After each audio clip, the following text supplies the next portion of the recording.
Eto nga mga ate ko at gagawa nga tayo ng low budget ulam. Napanood ko nga lang pala itong video na to kay Tatay Indiana, kaya ayan, napagawa din ako ng video. Ayan, dahil nga low budget tayo ngayon, kaya ayan, ito muna ang gagawin natin. Parang lasang kare-kare nga daw naman siya, pero tingnan natin kung maglalasang kare-kare nga ba. Dahil nga kaka-scroll ko sa Facebook ay may nakita nga akong ulam na pang suak sa budget. Kaya ayan, gagawin natin. Tara, bili tayo ng gulay. Eto nga at magsusundo nga ako kay Princess dahil nandito na rin naman ako sa Prusit. Kaya ayan, bumili na muna ako ng mga gagamiting ingredients. 1:30 PM pa nga lang at ang labas nga nila ay 2 PM. Kaya ayan, inuna ko muna to para nga hindi kami pabalik-balik. At eto nga, nasundo ko na nga si Princess. Kaya ayan, malapit na nga kami sa bahay. Nagtatatakbo naman ang batang ito ay sabi ko nga ay wag tumakbot baka madapa. Ay nako, ay dali na naman yung tuhod mo. So eto nga pala yung nabili ko kanina sa may Prosi, itong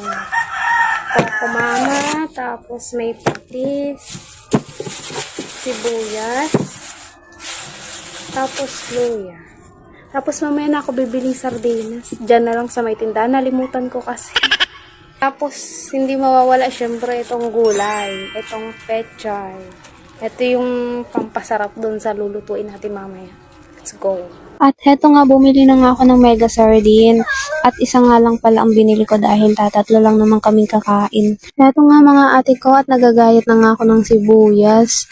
Medyo dinamihan ko nga pala ang sibuyas kasi mas masarap nga siya kapag madaming sibuyas. Tapos sinunod ko na nga pala dyan ang bawang.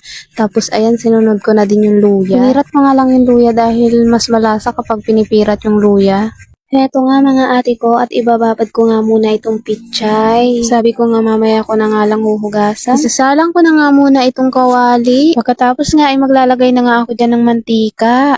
Medyo napadami pa nga ng konti at okay lang naman yun. Inilagay ko na nga yung sibuyas at pagkatapos sinalo-halo ko, pagkatapos nga isinunod ko na nga din itong bawang. Hinalo-halo ko nga lang din ng kaunti at ayan isinunod ko na nga ang luya. Pagkatapos nga mga ate ko ay gisahin lamang ito hanggang sa bumango ang amoy. Pagkatapos nga mga ate ko ay ilalagay ko na nga itong Coco Mama or itong gata. Oh, Coco Mama, baka naman. Dahil nga wala tayong niyog sa bahay kaya ayan, bumili na lang ako sa labas.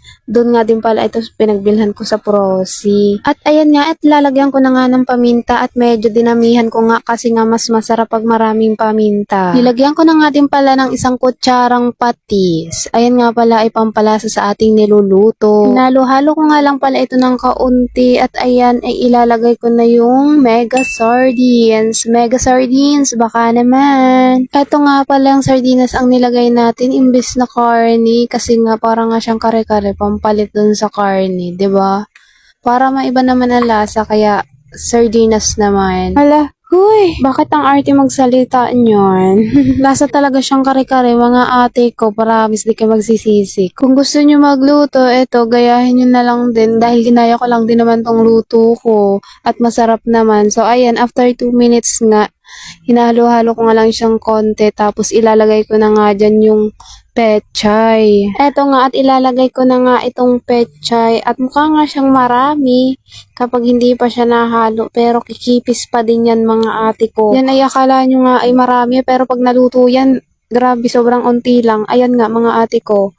Hindi ko yan binawasan na, baka sabihin nyo binawasan ko. Dinagdagan ko nga lang po siya ng konting asin, tapos nilagyan ko siya ng konting magic sarap para naman sumarap ang luto natin, mga ate ko. Magic sarap. Charot. Magic sarap, baka naman. At eto na nga, hindi ko na masyadong niluto yung gulay kasi nga pangit siya pag nalalabog. Kaya ayan, pinatay ko na yung apoy. At I'm done! Tapos na, kaya ayan, huhusgahan na natin kung talagang masarap ang aking nilutong kare-kare with a twist na sardinas. Ay, talagang napanguwi, ay talagang masarap. Ay talagang tumikim pa ng isa, ika nga'y approve. Aringat ipapatikim natin sa ating asawa kung ano ba talagang lasa. Tikman mo ito. Tikman mo nila ito. Tikman mo ito, masarap. Ano masarap? Sarap naman ito. Ano ba to? Ano ba to? Kare-kare. Kare-kareng sardinas. Pwede pala yun. Oo. Napanood ko lang yan. Masarap? Sarap eh. Marasa na.